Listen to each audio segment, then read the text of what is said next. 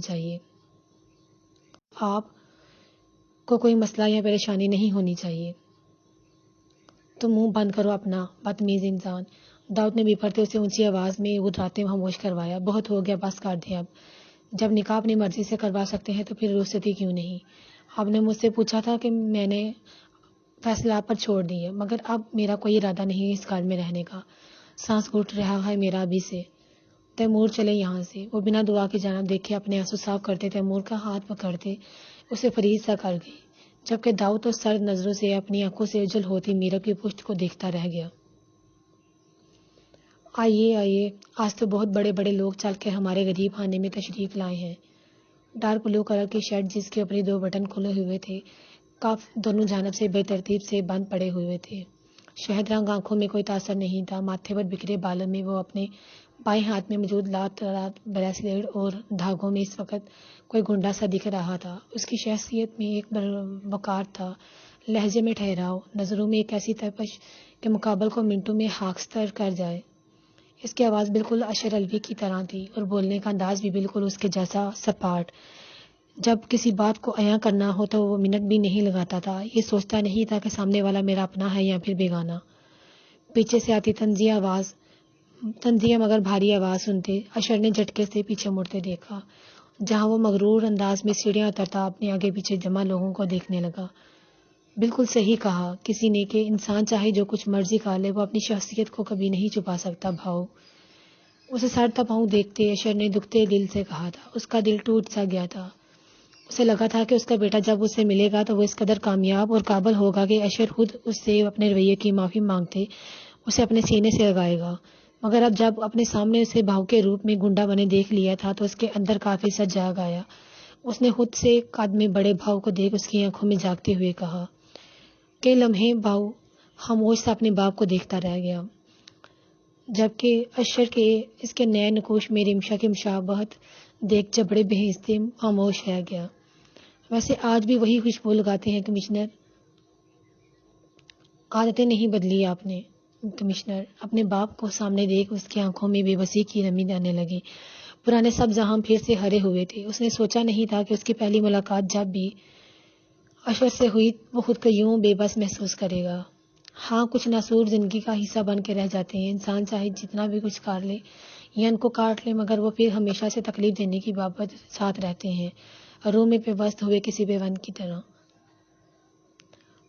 اشر نے گہرا وار کرتے اس کی شہد رنگ آنکھوں میں جھانکا، جہاں کچھ ٹوٹنے کی اذیت، کچھ کرب سا تھا، مگر اپنے درد چھپانا بھاؤ سے اچھا کس کو آتا تھا۔ ناسور ناسور ہی رہتے ہیں کمشنر، انہیں کاٹنے کے بجائے انہیں جلا کے بھسم کر دینا بہتر رہتا ہے۔ خیر، میرے غریب خانے میں کیسے آنا ہوا آپ کا؟ وہ ہنستا ہوا بات بدلتے بولا تو اشر نے اس کی سرخ پڑتی نظروں میں دیکھا۔ حیا کو لینے آیا ہوں۔ حیا جو ڈرتے نیچے آئی تھی، اشر کو دیکھ اس کے الفاظ کو سنتے اس نے بے ساختہ ہی مقابل کھڑے اس شخص کی چوڑی پشت کو گھورا۔ بھولے مت، وہ میری بیوی ہے جس پر صرف اور صرف میرا حق ہے، نکاح میں ہے وہ میرے۔ اپنے غصے اشتعال پر قابو پاتے وہ دبے دبے لہجے میں گرایا۔ حیا نے کپ کپاتے ہاتھوں سے ریلنگ کو تھامے۔ اسے خوف تھا کہ کہیں بات مزید نہ بگڑ جائے۔ آگے بھی سب کچھ اسی کی وجہ سے ہوا تھا۔ وہ اب کی بار پھر سے ان دونوں باپ بیٹے کی لڑائی کی وجہ نہیں بن سکتی تھی۔ زبردستی کا نکاح کوئی نکاح نہیں ہے۔ باقی کی کارروائی ہم عدالت میں کریں گے۔ اگر تم نے زبردستی کی یا پھر میرے کام میں کوئی مداخلت کی تو اچھا نہیں ہوگا۔ اشر نے آگے بڑھتے حیا کے ہاتھ کو تھامے امن کو وارن کیا۔ امن ساکت کھڑا حیا کی جانب دیکھنے لگا۔ اسے یقین تھا کہ وہ نہیں جائے گی۔ اگر میری بیوی اپنی مرضی سے جانا چاہتی ہے تو آپ لے جا سکتے ہیں، مگر اگر یہ نہیں جانا چاہے تو پھر میں اسے یہاں سے لے جانے والے کو اپنے طریقے سے دیکھوں گا۔ امن نے اشر کے ہاتھ پر ہاتھ رکھتے حیا کا ہاتھ اس کے ہاتھ سے آزاد کروایا۔ زوہا دور کھڑی یہ منظر دیکھ خوشی سے نہال تھی۔ یہ تمہاری زندگی کا ہے، اس کا فیصلہ بھی تم ہی کرو گی۔ اگر جانا ہے تو ایک بات یاد رکھنا کہ باؤ سے سارے رشتے ناطے ختم کر کے جانا ہوگا۔ کبھی مڑ کے آنے کی گستاخی بھی مت کرنا، مگر میرا نام تمہارے اس آخری سانس تک تمہارے ساتھ رہے گا۔ کوئی بھی تمہیں مجھ سے دور نہیں کر سکتا۔ وہ اپنے لفظوں کے سحر حیا کے چاروں طرف پھونکتے اسے بے بس کرنے لگا۔ اشر کو یقین تھا کہ وہ ضرور اس کے ساتھ جائے گی، جبکہ باؤ کو اطمینان تھا کہ وہ کہیں بھی نہیں جا سکتی۔ حیا نے آنکھیں بند کیے گزرے ہر لمحے کو محسوس کیا جب وہ اس کے قریب آیا تھا۔ اسے اپنی باتوں سے خود سے نفرت کروائی تھی، اسے خود تک محدود کرتے اپنے نام کر لیا، اپنے لفظوں سے اشر کو یقین تھا کہ وہ ضرور اس کے ساتھ جائے گی، جبکہ باؤ کو اطمینان تھا کہ وہ کہیں بھی نہیں جا سکتی۔ حیا نے آنکھیں بند کیے گزرے ہر لمحے کو محسوس کیا جب وہ اس کے قریب آیا تھا۔ اسے اپنی باتوں سے خود سے نفرت کروائی تھی، اسے خود تک محدود کرتے اپنے نام کر لیا، اپنے لفظوں سے اسے اذیت دیتا وہ اپنے لمس سے اپنی محبت سے اس کے ہر دکھ کو چن لیتا۔ حیا نے وہ لمحہ یاد کیا جب وہ کسی محافظ کی طرح اس بھیڑیے سے بچاتے اسے اپنی باہوں کے مضبوط ہزار میں بھرے خود میں بھیج کیا تھا۔ اس کی آنکھوں کی سرخی خوف، خود کھو دینے کا خوف، کیا کچھ نہیں دیکھا تھا حیا نے اس کی آنکھوں میں؟ اس کی باہوں کے مضبوط ہزار میں گزاری رات، اس کی باری سرگوشیاں، اس کا لمس، اس کی چاہت، کیا کچھ نہیں تھا اس کی آنکھوں میں؟ وہ جس خوف سے بھاگ رہی تھی، اب جب وہ خوف نہیں تھا تو پھر وہ کیوں کر اسے بھاگتی؟ جب امن نے اسے اپنے وجود میں شامل کر لیا تھا، اپنی روح کا حصہ بنا لیا تھا، تو پھر وہ کیوں کر اس سے دور جاتی؟ ویسے بھی اس کے پاس سب کچھ نہیں تھا جس کے لیے وہ اس سے دور جاتی۔ حیا، ڈرنے کی ضرورت نہیں، یہ تمہارا کچھ بھی نہیں بگاڑ سکتا۔ تم چلو ابھی کے ابھی میرے ساتھ۔ اشر نے فوراً سے اس کا ہاتھ تھامتے کہا۔ کیا ہوا؟ چلو بھی۔ اسے وہیں کھڑا دیکھ اشر نے حیرت سے مڑتے کہا۔ باؤ کی سانسیں تیز تھی، دل میں جو خوف تھا اس کے دل کی دھڑکن کو ساکت کرنے لگا۔ ابھی تو اسے پایا تھا، کیا وہ پھر سے اسے ان وحشتوں کے حوالے کرتی چلی جائے گی؟ باؤ نے بے بسی سے اپنی شہد رنگ آنکھوں کو میچا۔ وہ ہار گیا تھا ایک بار پھر سے۔ اپنے دکھتے دل کے ساتھ وہ اپنے بھاری قدم اٹھائے واپس اوپر کو جانے لگا کہ مان وہی خوشبو، وہی نازک لمس اپنے ہاتھ میں محسوس کرتے۔ باؤ نے چونکتے حیرت سے اپنے ہاتھ کو دیکھا اور پھر حیا کے خوبصورت چہرے کو، جس کے چہرے پر ایک خوبصورت سی مسکراہٹ تھی۔ میں اپنے شوہر کے ساتھ بہت خوش ہوں انکل۔ ماضی میں جو کچھ بھی ہوا، اس میں جتنی غلطی امن کی تھی اتنی ہی میری بھی تھی، مگر اب میں امن کی بیوی ہوں۔ امن نے مجھے اپنی بیوی ہونے کے سارے حقوق دیے، مجھے میری سوچ سے بھی زیادہ محبت، عزت، سب کچھ دیا۔ اگر یہ چاہتے تو مجھے استعمال کر کے پھینک دیتے یا پھر اپنی مرضی سے جیسے چاہتے اذیتیں دے کر اپنا بدلہ لے لیتے، مگر امن نے ایسا کچھ بھی نہیں کیا۔ انہوں نے مجھے ان بھیڑیوں کے منہ سے بچایا جنہوں نے ایک بار نہیں کئی بار مجھے نوچنا چاہا۔ مجھے فخر ہے اپنے شوہر پر۔ اب تو یہ خود بھی چاہیں گے تو میں انہیں چھوڑنے والی نہیں۔ امن کی بے یقین سی نظروں میں اپنا عکس دیکھتے وہ شرارت سے بولتے اسے مسکرانے پر مجبور کر گئی۔ اشر لب بھیجتے ان دونوں کو دیکھ رہا تھا۔ اگر وہ خوش تھے تو پھر اس کا وہاں رہنے کا کوئی جواز نہیں بنتا تھا۔ میں دعا کروں گا کہ تمہارا یہ فیصلہ تمہیں بعد میں پچھتانے پر مجبور نہ کرے۔ بنا امن کو دیکھے وہ زیر لب بڑبڑاتے وہاں